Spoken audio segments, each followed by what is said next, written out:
Hello, my name is Katie Schmoldt, and I will be explaining to you today how my experience at Boise State University has helped me meet the Association for Educational Communications and Technology standards.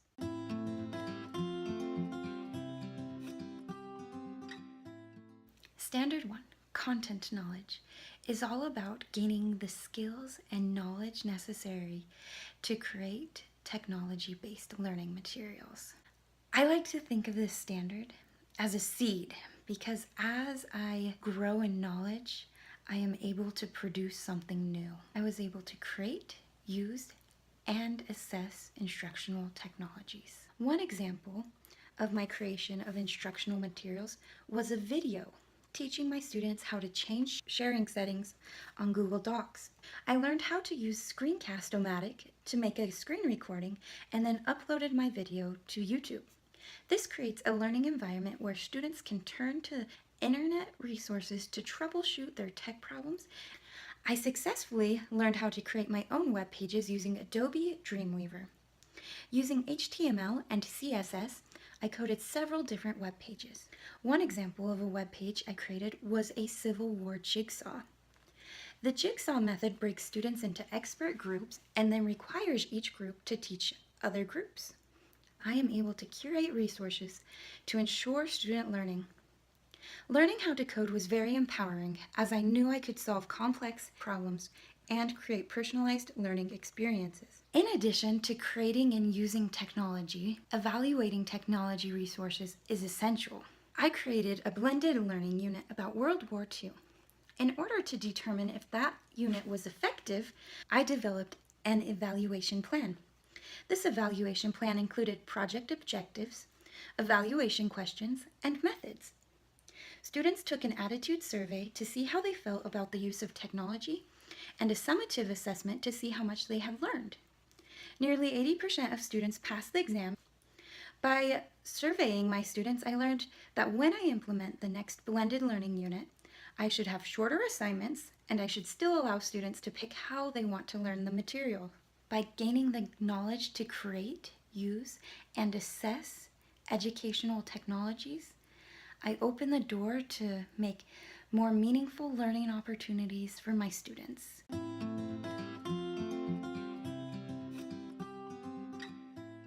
Standard 2, Content Pedagogy, is about implementing technology resources according to current content and pedagogy practices.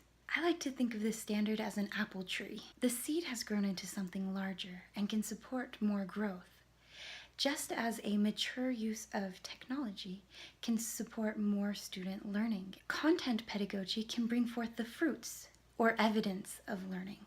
After experiencing teacher burnout, I realized there aren't very many resources to help. I decided to create an app named Stay Lit to help teach teachers about teacher burnout. The content is based off of positive psychology principles. Users are directed to keep a positive journal, learn how to meditate, and set timers. This app utilizes principles I learned in my digital engagement class, as the app has been gamified with points and badges to help build motivation and confidence. This app gave me confidence in my ability to interweave technical app making skills with content knowledge and practices of design. Other educators could easily create their own apps and even set up a gamified learning environment using MIT App Inventor. Another way to use educational technology is by creating and using videos. I created a mini documentary about bicycles to teach my students about the Gilded Age. Students can watch videos at their own pace and learn outside of the classroom.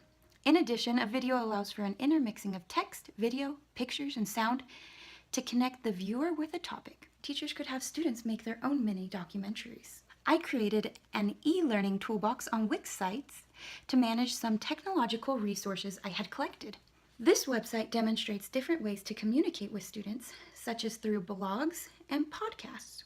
In addition, diverse learning environments are created in the Vietnam War lesson. After students learn the basics of the Vietnam War, students then get to choose which protest song and primary source documents they want to analyze. My e-learning toolbox has impacted my professional experience as I have been able to test many different pieces of technology. By using technology tools and effective teaching practices, a teacher can help a student learn more of the academic content.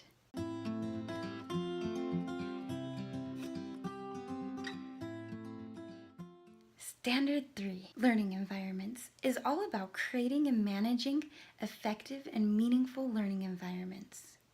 It is essential to build learning environments that are safe, just as a bird's nest keeps hatchlings safe, while also giving nestlings a chance to experiment and fly. In my instructional design project, I created a workshop to teach teachers how to use GradeCam. In order to create a learning environment, I created a needs assessment survey, which I sent out to my entire school to determine how best to help teachers. Throughout my time at Boise State, I have reflected on the needs of my students and how to best reach those needs because of this project. I also created an ARCS table to help create a positive learning environment at the workshop. For instance, relevance will be attained in this lesson by relating to students, explaining the worth of using GradeCam, and by modeling. All professionals should practice creating positive learning environments by assessing needs. In order to make ethical learning environments, students must learn about copyright and fair use policies. I created a piracy treasure hunt that includes videos and explanations about piracy. Students must follow links to learn about piracy and answer the included worksheet. Inside of my webpage, I model using fair use photos. As I went about the MET program, I reflected about how I could be more ethical in my resource usage and how I could encourage my students to be so too. When constructing learning environments, it is essential to consider all students' needs and their diverse backgrounds and skills. In my World War II blended learning unit, I attempted to meet the needs of a diverse student population by allowing students to choose how they learned background content knowledge. I also allowed students to choose their own projects that related to World War II so that they could be more invested in the project and choose to research something that was of interest to them. Creating safe and effective learning environments is essential for student growth. Students learn better when they are given clear expectations, feel safe, and feel like their needs are being met while their skills are being valued.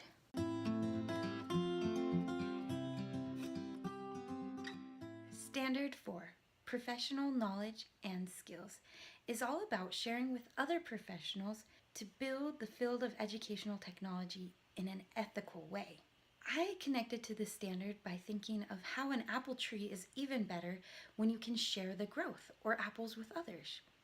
To do this, you have to do it in a professional way using ladders to make the tree accessible to all. One example of meeting Standard 4 is how I was able to share and collaborate with others. In EdTech 535, I was able to collaborate with 3 other students to create a gamified podcast about flow theory called Who Wants to Be a Gamificationaire? We were able to pool our knowledge about flow theory through the use of Google Docs and Google Hangouts. We delegated different tasks to each person. Distance between us did not prohibit us from tackling major technical problems and designing and creating a high-quality gamified podcast. This assignment has taught me how to collaborate more effectively with people face-to-face and people who are far away. The EdTech program has given me the confidence to lead and teach my peers about educational technology. One example is that I created a guide for my fellow teachers to teach them how to use a web-based program called GradeCam. This step-by-step guide created an easy, straightforward way for teachers to improve their teaching with the use of technology. Since I sent out instructions about this program to all of the teachers at my school, I quickly became the resident expert on this grading program, and I helped many teachers with their questions throughout the school year. Finally, when making educational technology materials, it is important to make it in an ethical way so that more people have access to it. An example of this is the Web Accessibility Hot Links page. This webpage helped me understand how students with disabilities feel when they use technology. By trying the simulations, I was able to better empathize with students and realize the need to make my learning resources accessible, such as by adding captions to pictures and videos, and making fonts readable with enough contrast from the background. By collaborating, designing, evaluating, and sharing my educational technology designs, I am able to improve my teaching abilities, help others, and increase my students' learning.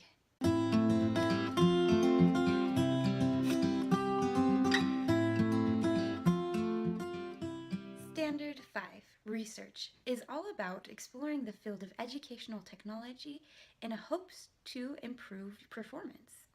To illustrate this principle, I like to think of dissecting an apple, so that you can look at the insides and how the apple works in hopes to improve the apple and create more growth in the future. One example of learning about theories is my wiki synthesis paper. This essay synthesizes many different articles and research studies to determine where wikis fit in the different learning models. Through writing this paper, I demonstrate an understanding of constructivism, cognitivism, motivation theories, and authentic learning. By studying how different educational technologies align with the major learning theories, I am now able to explain to my students why we do certain activities and why I teach the way I do. One question that constantly comes before an educational technologist is whether or not a program is meeting its objectives. In my Provo Way program evaluation, I apply research methodologies to determine how to enhance the implementation of a Chromebook initiative. I met with major stakeholders to determine major program objectives. I designed my evaluation data sources to be surveys using Likert scales to collect data on each of the objectives. In my final evaluation report, I determined that some of the objectives were being met, and I advised the instructor and principal on how the other objectives could be met. Learning about evaluation has helped me focus on making data-backed decisions to enhance learning. As a professional, it is essential to use institutional guidelines and procedures to make research ethical and repeatable. My annotated bibliography used peer-reviewed articles I found using Google Scholar and the Boise State University Albertsons Library database.